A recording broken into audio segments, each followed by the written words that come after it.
मेरे भाइयों, आज हम किंग ऑफ बुसान की स्पेशल थ्योरी के ऊपर बात करेंगे। जैसा कि हमें पता है कि किंग ऑफ बुसान पूरे कोरिया की सेकंड सबसे स्ट्रॉन्गेस्ट सिटी को रन कर रहा है और अभी तक पीटीजे ने उसकी आइडेंटिटी तक रिवील नहीं करी है और ना ही वो आज तक हमें कभी भी किंग्स की मीटिंग में दिखा है। तो हालांकि लेटेस्ट चैप्टर 527 में हमें गैप के डिसिपल के बारे में पता चला और गैप अपने डिसिपल से मिलने बुसान आया था। तो देखा जाए तो उसका डिसिपल गिदाई किम तो 100% नहीं हो सकता, क्योंकि मुझे नहीं लगता कि गिदाई किम उस तरीके का लड़का है जो मतलब किसी टीचर के अंदर काम करता हो, क्योंकि उसके पास प्योर ब्रूटल सेंस और इंस्टिंक्ट एकदम अलग ही लेवल के हैं। तो जो बंदा उसका मतलब 99% डिसिप्लिन होने का चांस इसके मैच करते हैं वो किंग ऑफ बुसान ही है और बाकी 1% का मुझे पता नहीं। तो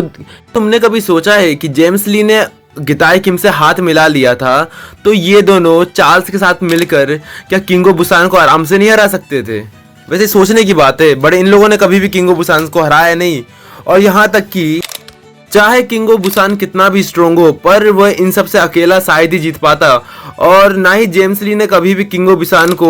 कभी हंट किया, क्योंकि आपको याद होगा जेम्स ली ने पूरे फर्स्ट जनरेशन में भोकाल ले आया था, मतलब सबको हंट करने लगा था, बट उसने किंग ऑफ बुसान के साथ कुछ भी नहीं किया। तो ये सारी बात एक सेंस बनाती है कि का कहीं ना कहीं इन सबसे रिलेशन था, कि किंग ऑफ बुसान का शायद जेम्स ली से रिलेशन था या गिताई किम या इन सबसे रिलेशन था किंग ऑफ बुसान का। हाँ, ये सुनने में तुम्हें अजीब लग रहा होगा बट ये हो सकता है क्योंकि ये थ्योरी है भाई। और इस थ्योरी को स्ट्रॉन्ग बनाने के लिए मेरे पास एक पॉइंट है। क्या आपको याद है चैप्टर 496 जहां पे गन जेम्स ली को बोलता है कि मैंने मोर मैन एक्सपेक्ट किए थे गैप किम को मारने के लिए तुमसे, पर बाद में जेम्स कहता है कि ये ऐसा नहीं है कि मैंने उस बीस्ट को अकेला मारा है। तो इससे हमें एक चीज़ तो समझ में आ जाती है कि जेम्स ली ने अकेला नहीं मारा। अब तुम सोच रहे होंगे कि भाई ये तो पता है कि गिताई किम ने मिलकर मारा है, बट नहीं भाई, मुझे नहीं लगता कि गिताई किम और जेम्स ली ने दोनों ने मिलकर हरा दिया हो गैप को, क्योंकि गैप उस दिन अकेला नहीं था भाई, गैप के साथ जेरी का डेड भी था बैकन। और मुझे नहीं लगता कि दोनों इतने कमजोर थे, जरूर बुढ़े हो गए थे पर इतने कमजोर तो नहीं थे कि भाई ये दोनों मतलब सीधे हार जाए इन दोनों से भाई। ये मतलब, और चाहे तुम बोल दो कि भाई चार्ल्स भी इन लोगों के साथ दे दिया, तब भी भाई 3 वर्सेस 2 में भी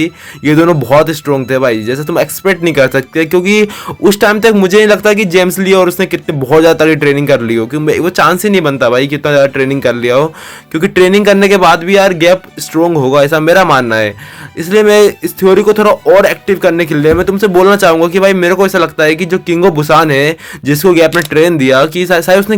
गैप को बिट्रे करके उसने इन लोग का हाथ मिला लिया हो और ये चारों ने मिलके हरा दिया हो, मतलब जेरी के रेड को और गैप को हरा दिया हो। ये ऐसा हो सकता है भाई, क्योंकि इसके चांसेस बहुत ज़्यादा है। या तो ऐसा हो सकता है कि जो अपना किंग ऑफ बुसान है वो गैप और जेरी के डैड के साथ ही हो और जब फाइट हो रहा हो इन सबके बीच तो वो पीछे से, मतलब जैसे तुम्हें याद होगा कि अभी सिंगन कैसे मरा था, सिंगन के पीठ पीछे उसने तलवार घुसेड़ दी थी गन की मोम ने, वैसे ही किंग ऑफ बुसान ने पीछे से अटैक कर दिया हो, क्या पता गैप के ऊपर, जिससे गैप को गैप बहुत ज़्यादा सिवियरली इंजर्ड हो गया हो, या तो मतलब गैप की सीधी डेथ हो जाती है, बट डेथ होना मुश्किल है पर बहुत तगड़ा इंजरी हो गया होगा और उसके बाद ये दोनों हार गए। ऐसा हो सकता है भाई। और तुम्हें क्या लगता है कि मतलब कैसे मरा होगा गैप, और क्या तुम्हें लगता है कि किंग ऑफ बुसान ने कुछ ऐसा किया होगा? और लगता है तो कमेंट में बताना। और हाँ, ये जो मैंने थ्योरी बताई है इस थ्योरी का मेरा पूरा क्रेडिट जाता है और मेरे एक प्यारे भाई को जिसका नाम मुझे नहीं पता, बट उस बंदे ने इस थ्योरी को दिया। ऐसे आपके पास भी थ्योरी है तो प्लीज़ शेयर करें और हाँ, चैनल पर नए हो तो सब्सक्राइब कर लो।